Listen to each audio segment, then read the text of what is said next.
Lo que vamos a describir es la teoría de oleaje, considerando que el oleaje es un fenómeno ondulatorio y que al actuar sobre una superficie de agua lo que va a provocar cuando se va desplazando en un sentido son desplazamientos orbitales que van afectando a la columna de agua. Por lo tanto, el fenómeno oleaje es un fenómeno que actúa en el plano vertical, pero también en el plano horizontal, y por lo tanto cuando nosotros tenemos presente algún tipo de costa, el oleaje se va aproximando con una cierta dirección y esa cierta dirección va a provocar ciertas transformaciones del oleaje debido a la acción de profundidad, debido a la acción del tipo de costa. Por lo tanto, este es un fenómeno que es tridimensional. Por lo tanto, cuando uno quiere estudiar el oleaje, debe buscar la manera en la que pueda representar de la mejor manera posible a este fenómeno. Ahora, este es un fenómeno, además de tridimensional, que es altamente variable. Por lo tanto, es esperable de que una ola sucesiva con la anterior sea distinta o un frente de oleaje sea distinto con otro. Y por lo tanto tenemos un fenómeno que es altamente irregular o altamente variable.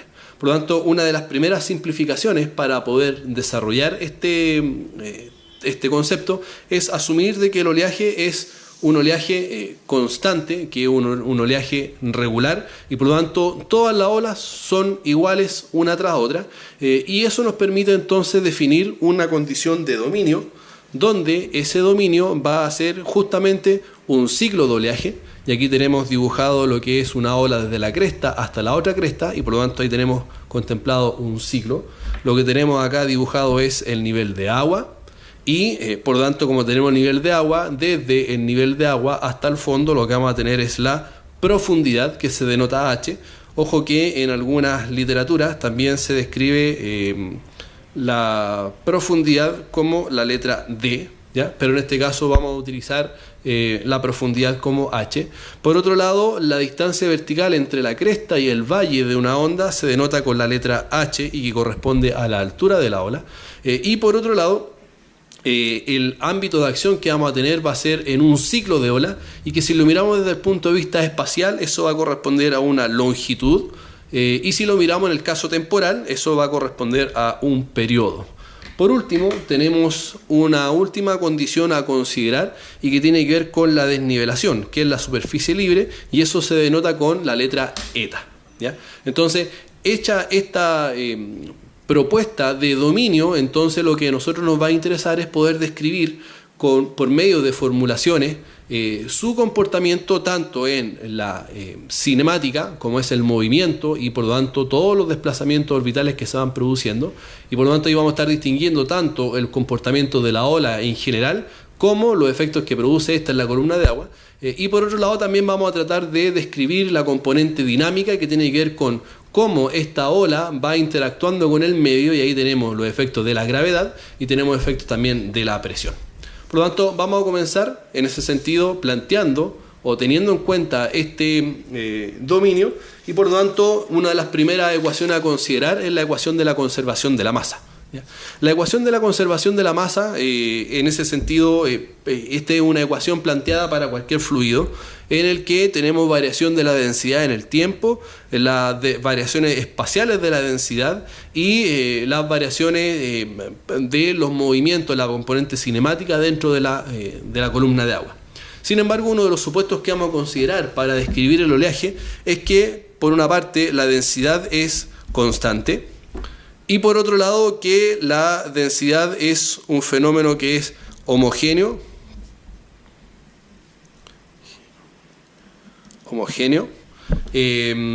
y continuo. Si consideramos que es homogéneo y continuo y que además la presión es constante en el tiempo, lo que nos va a provocar es que la densidad va a ser constante en el tiempo, y luego este término se hace cero. Y por otro lado tampoco vamos a tener variaciones de la densidad en el espacio, por lo tanto cualquier variación de la densidad con respecto a X, con respecto a Y o con respecto a Z también van a terminar siendo cero, ¿ya? Ahora, ojo, considerar de que la densidad es constante no significa que la densidad sea cero, por lo tanto la densidad permanece en este sentido. Y de ahí entonces, como se han eliminado estos términos, se reexpresa esta función y queda entonces la densidad con la derivada de la velocidad con cada uno de sus ejes, y por lo tanto nos queda esta expresión igual 0, y como la densidad es una constante puede pasar dividiendo, y por lo tanto vamos a tener esta expresión final que me va a relacionar las distintas velocidades en las tres dimensiones, y por lo tanto con ello vamos a obtener lo que se denomina la ecuación de continuidad.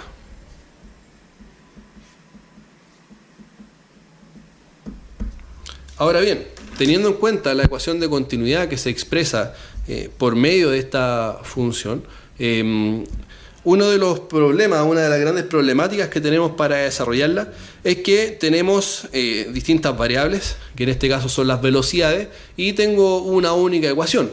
Y de ahí entonces que una solución factible y conveniente para poder desarrollar este sistema es asumir la creación o la definición de una cierta función.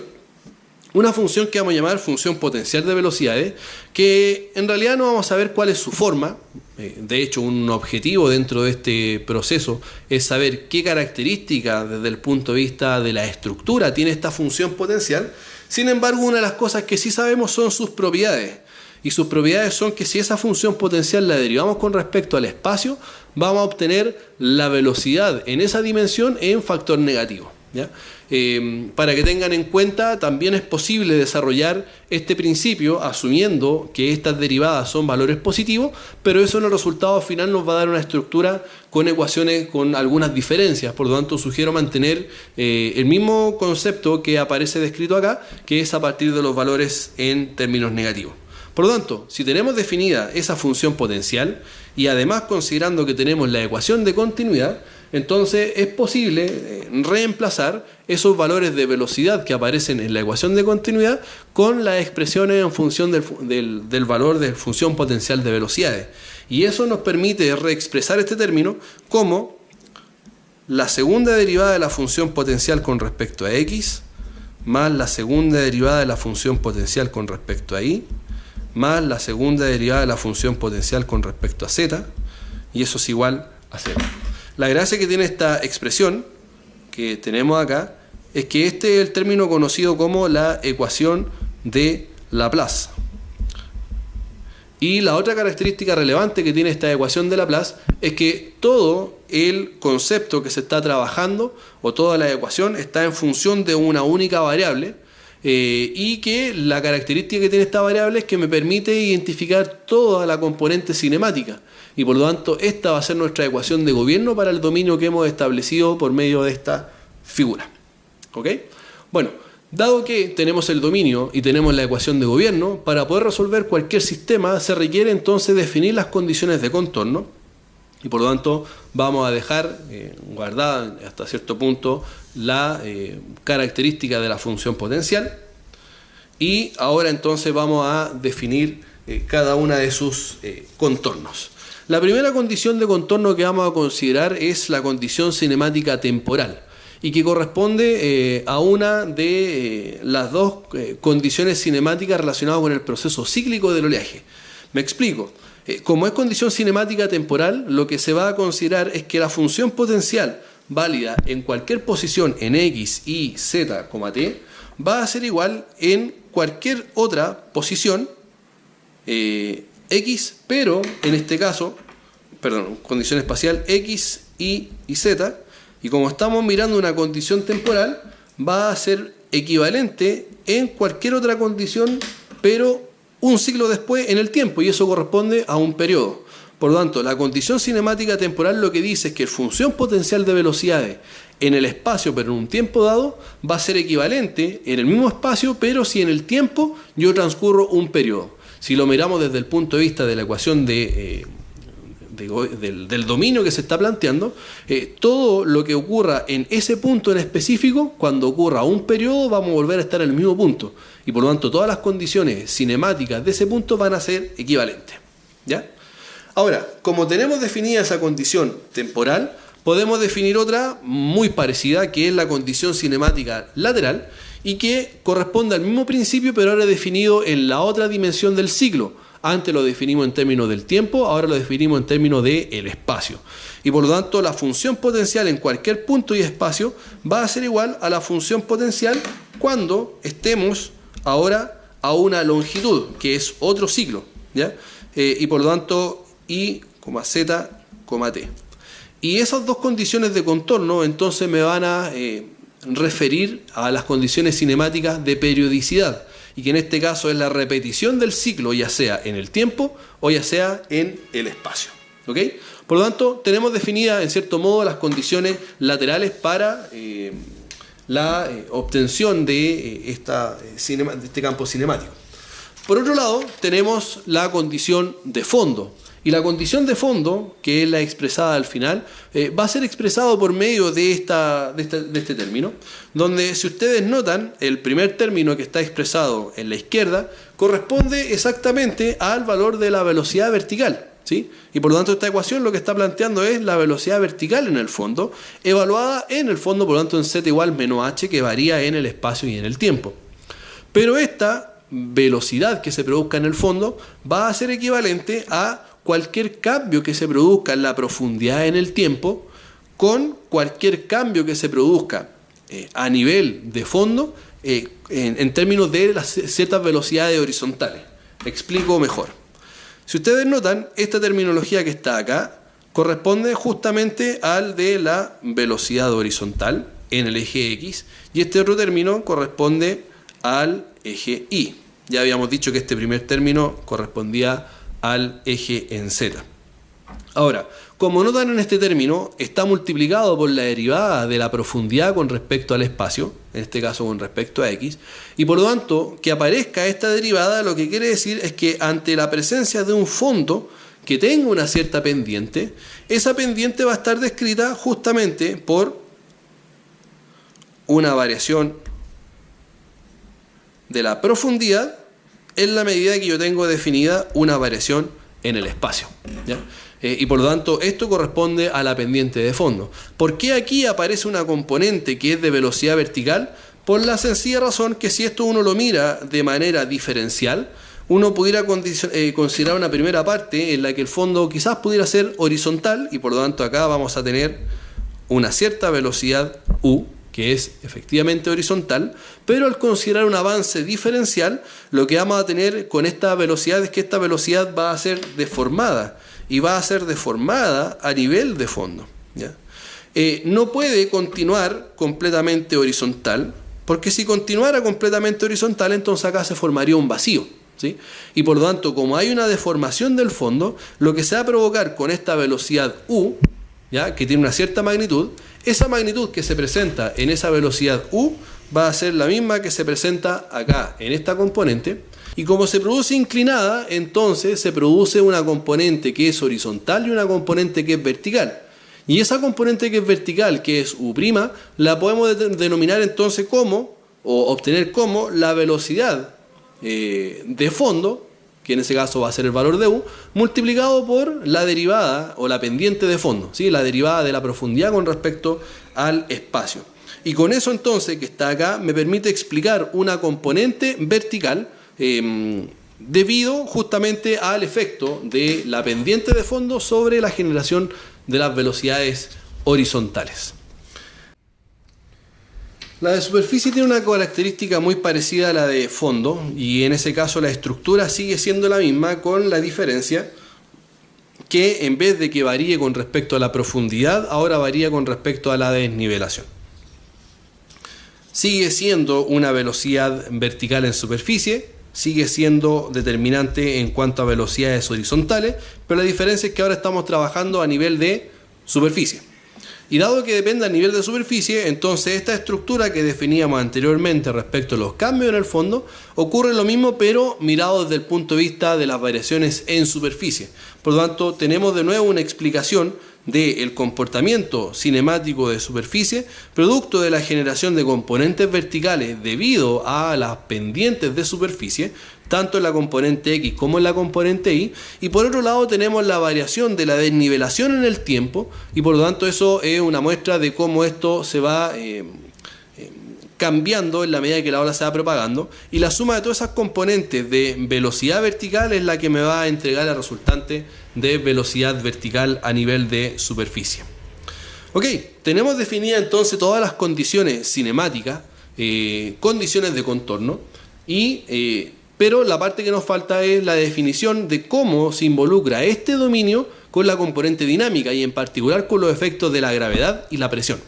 Para ello entonces lo que vamos a utilizar son la ecuación de conservación de cantidad de momentum, y que en ese sentido lo que se supone es que a nivel de este dominio los efectos de tensión superficial y los efectos de fricción de fondo o los efectos viscosos en realidad van a tender a ser despreciables, y considerando esos dos supuestos llegamos a lo que es la expresión de las ecuaciones de Euler, ¿ya?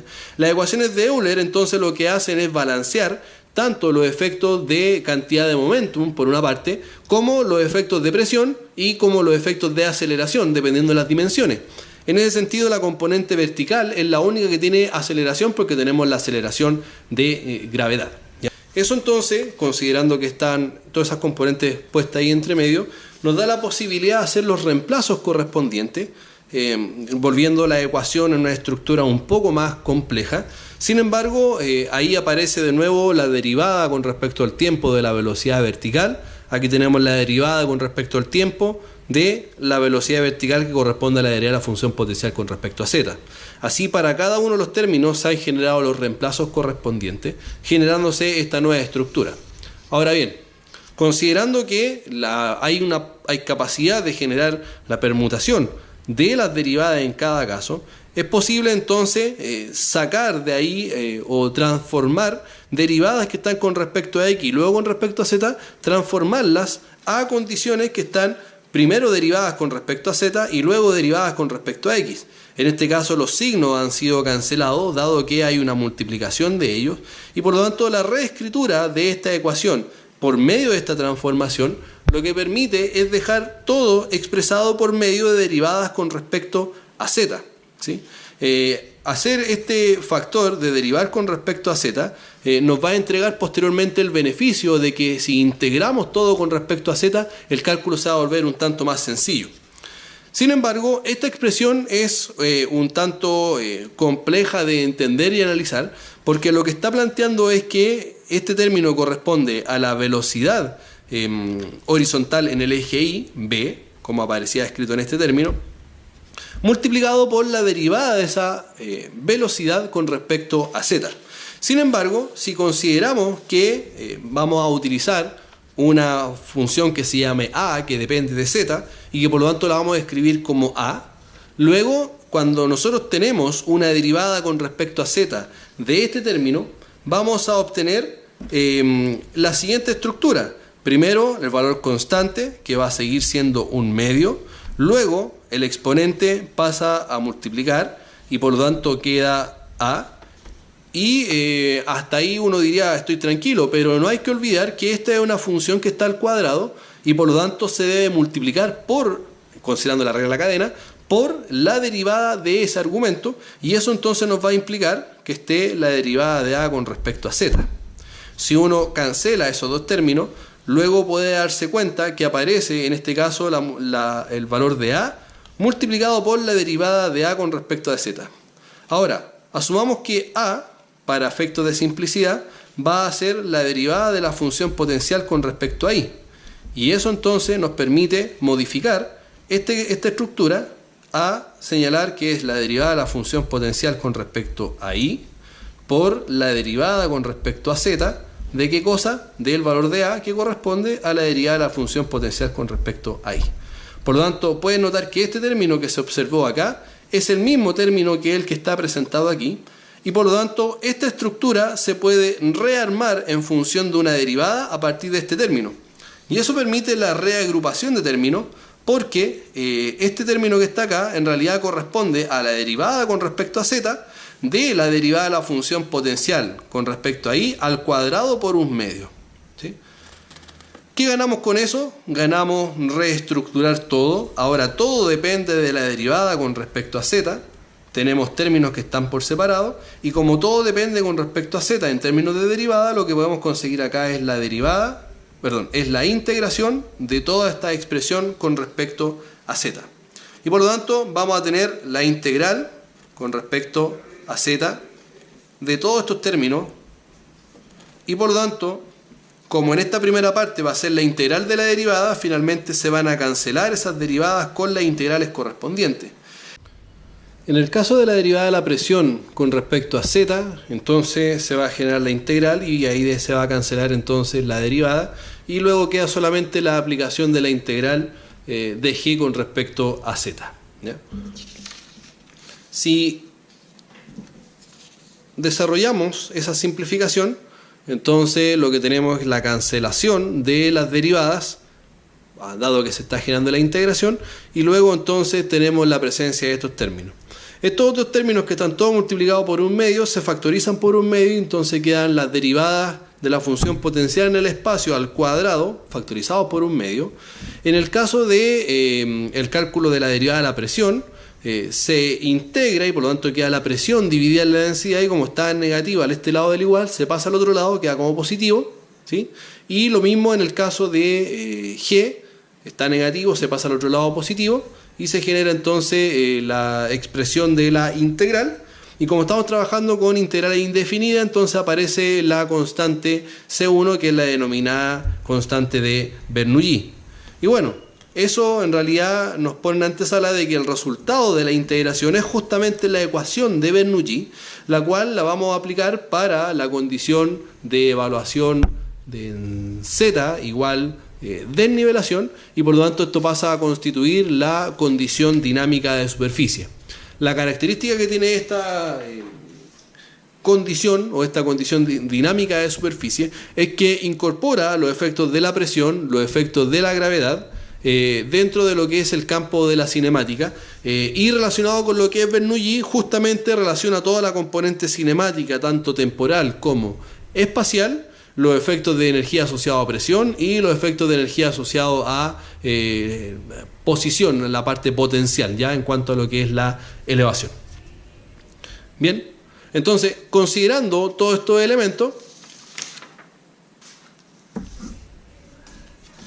finalmente podemos resumir todo lo que hemos trabajado hasta el momento, y que tiene que ver, por una parte, con la definición de nuestro dominio de análisis, que va a ser este dominio en el que parte desde una cresta y termina en la cresta siguiente.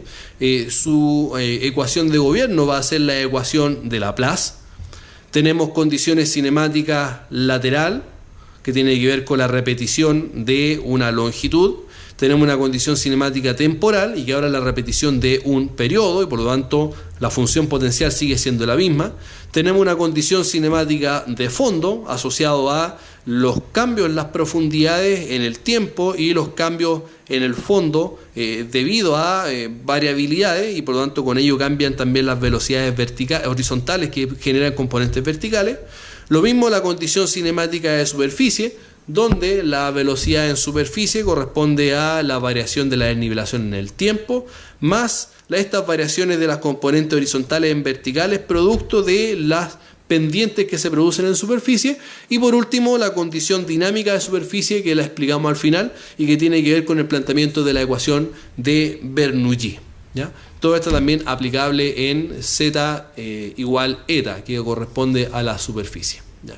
Ahora, hay una serie de simplificaciones generales que se emplean para el planteamiento de la teoría general de onda, y estos van a generar que algunos de estos términos desaparezcan. Por una parte tenemos la condición de fondo fijo, y esto lo que considera es que la variación de la profundidad en el tiempo tiende a cero, que no es otra cosa más que la eliminación de este término que aparece acá, ¿sí? Y que la razón fundamental de suponer eso es que la mayor parte del tiempo el fondo es un fondo fijo, no es un fondo variable en el tiempo. La ocurrencia de terremotos no es muy seguida, y los efectos de erosión son en general en zonas más bien costeras. Por Por lo tanto, esta simplificación lo que permite es tratar de generar una estructura de ecuaciones un poco más abordable y dejando de considerar una situación que en realidad es poco frecuente que ocurra. Por otra parte, tenemos la definición de la presión permanente, y esto considerándolo a partir de la presencia de la presión en la ecuación de Bernoulli, por lo tanto la condición dinámica de superficie. Y considerar la presión permanente lo que busca considerar es que este efecto de presión, como estamos trabajándolo en superficie, va a corresponder justamente a los efectos de presión, pero principalmente atmosférica. Ahora, un elemento crucial a considerar es que cuando nosotros tenemos mediciones de presiones, normalmente estamos trabajando con presiones asociadas a columnas de agua. Por lo tanto, los efectos que pueda producir la presión atmosférica en ese sentido, en general tienden a ser despreciables, o bien están seteados las observaciones, cosa de incorporar la presión atmosférica como un valor fijo.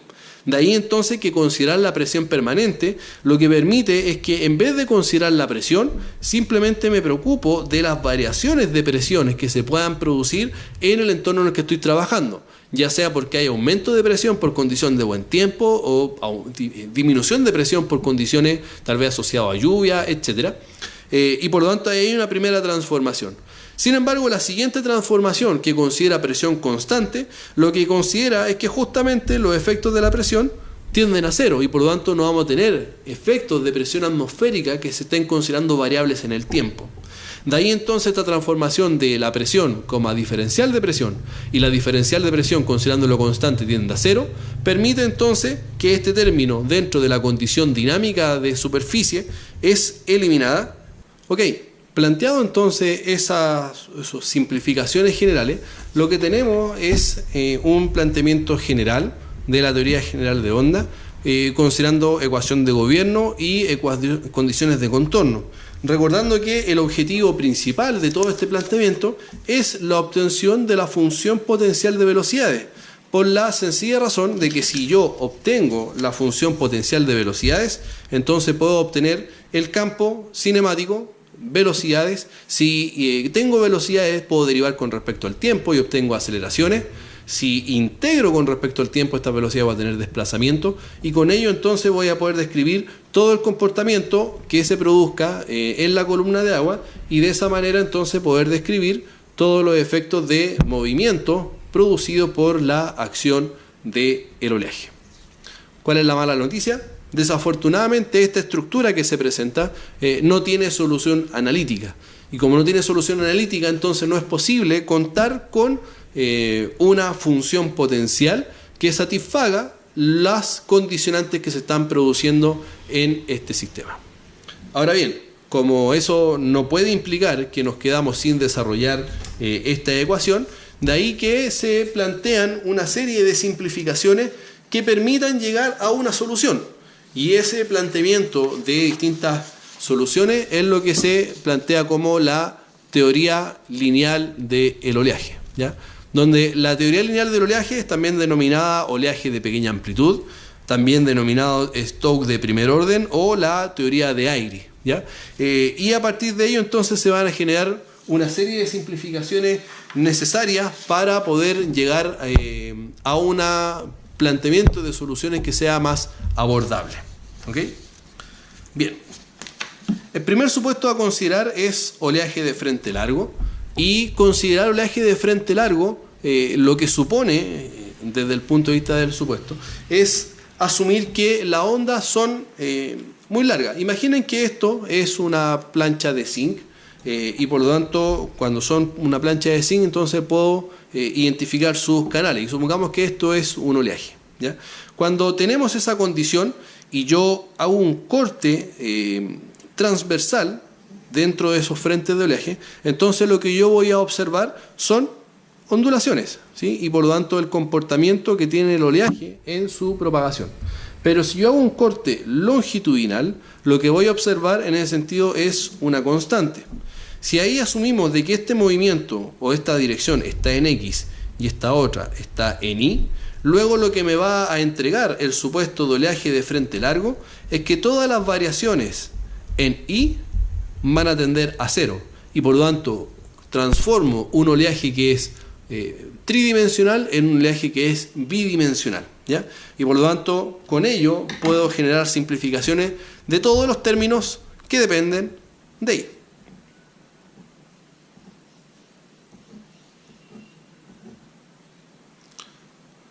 ¿Ok? Bien. El otro es asumir que hay un fondo plano y horizontal. Anteriormente consideramos que el fondo era fijo, por lo tanto no habían cambios del fondo con respecto al tiempo. Sin embargo, considerar de que el fondo es plano y horizontal, lo que va a provocar es que todas las variaciones que dependan del fondo, que dependan del espacio, por lo tanto en X, en Y, va a ser cero. Y eso implica entonces que el fondo va a ser completamente horizontal, y hacer el fondo completamente horizontal va a implicar entonces que este término, que es la variación del fondo con respecto a X, va a tender a cero, y por lo tanto también se va a simplificar, ¿ya? Por otro lado, el supuesto principal y que le da nombre a la teoría es justamente al asumir de que el oleaje es un fenómeno de pequeña amplitud. Y si el oleaje es un fenómeno de pequeña amplitud, entonces las simplificaciones que vamos a tener ahí son variadas, ¿ya? Por una parte, al asumir que es de pequeña amplitud, quiere decir entonces de que la altura es significativamente más pequeña que la longitud. Y por lo tanto, si en una ocasión puedo dibujar una longitud o una onda de esa característica, una ola de pequeña amplitud lo que va a suponer es que prácticamente no se va a visualizar la cresta o el valle de la ola, ¿ya? Porque su longitud es significativamente más grande que su altura, ¿ya? Eso que va a provocar que si yo hago un acercamiento en ese punto, por lo tanto lo que voy a tener desde el punto de vista de la desnivelación es que un cambio en la desnivelación va a ser significativamente más pequeño que un cambio en el espacio, y eso lo que me va a mostrar es la pendiente de la desnivelación.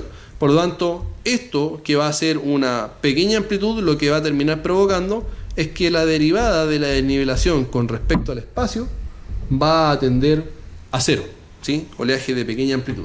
Y eso termina provocando que este término, que está presente dentro de la condición cinemática de superficie, se cancele, ¿ok?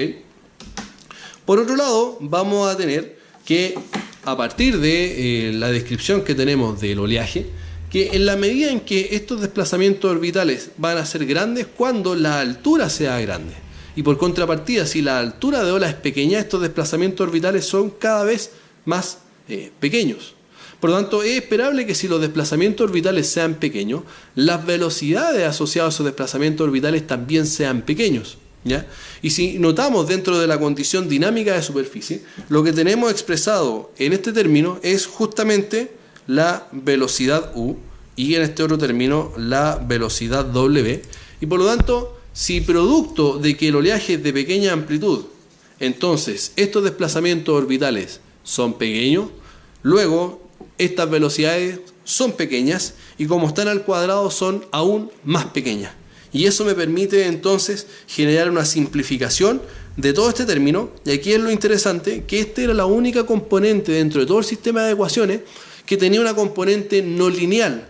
Luego, asumir oleaje de pequeña amplitud lo que permite es eliminar los términos no lineales y luego la expresión en su conjunto se vuelve una expresión lineal. Y de ahí entonces que aparece el término de la teoría lineal del oleaje. Otro elemento que falta rescatar es que esta ecuación de condición dinámica de superficie está siendo evaluada en Z en la superficie. Por lo tanto, este término que es Gz se vuelve a expresar como G eta, ¿ya? Porque es la evaluación de este término en esa frontera, ¿ya? Sin embargo, la definición de la oleaje de pequeña amplitud va a generar una transformación dentro de las fronteras. ¿Por qué razón? Porque esta ola es tan plana que prácticamente se puede asumir que es muy parecida al eje de referencia. Y si es muy parecida al eje de referencia, luego la posición de la desnivelación va a tender a una posición en z igual 0, ¿ya?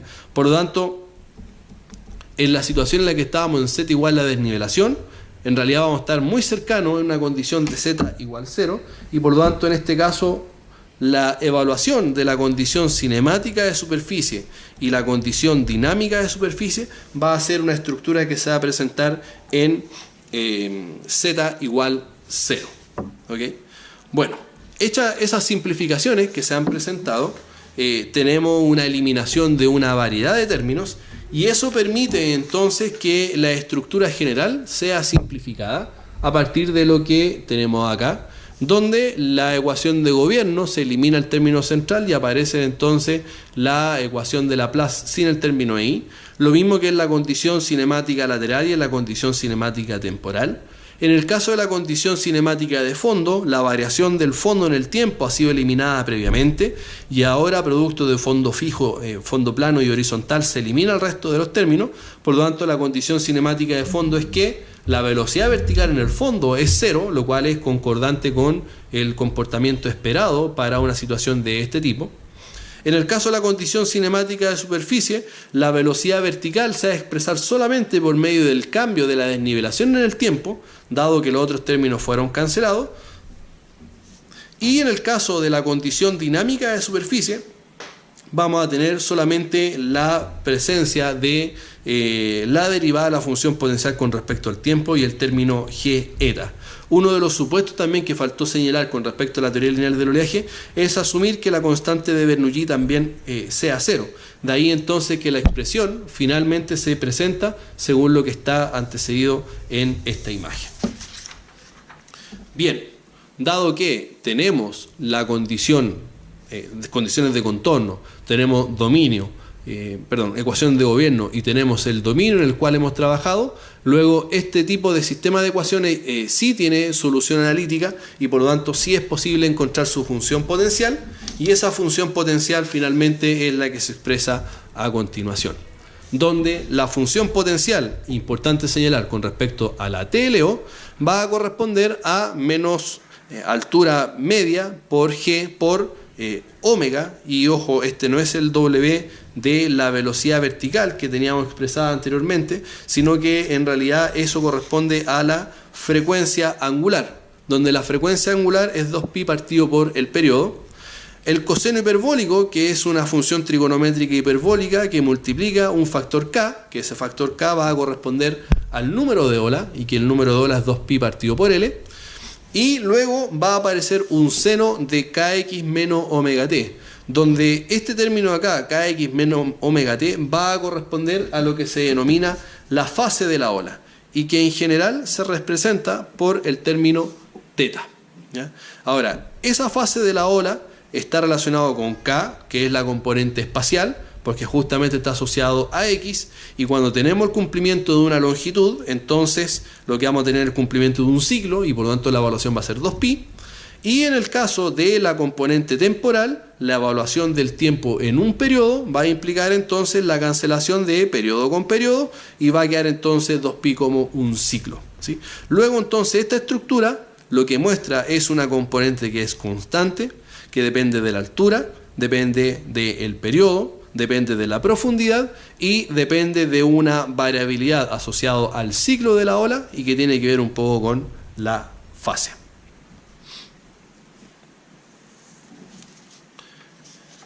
Bien, esa ha sido entonces la presentación relacionada con la función potencial de velocidades, y el gran beneficio que tiene todo esto es que en la medida que conocemos ya el valor de la función potencial de velocidades, luego entonces, por medio de la expresión que planteamos antes, la derivada de la función potencial con respecto al espacio me va a permitir encontrar las velocidades correspondientes, salvo en este caso i, porque la TLO consideró que no hay variación en i, y por lo tanto se trabaja solamente en el plano vertical, y luego entonces es posible obtener el resto de las formulaciones asociadas al campo cinemático del oleaje.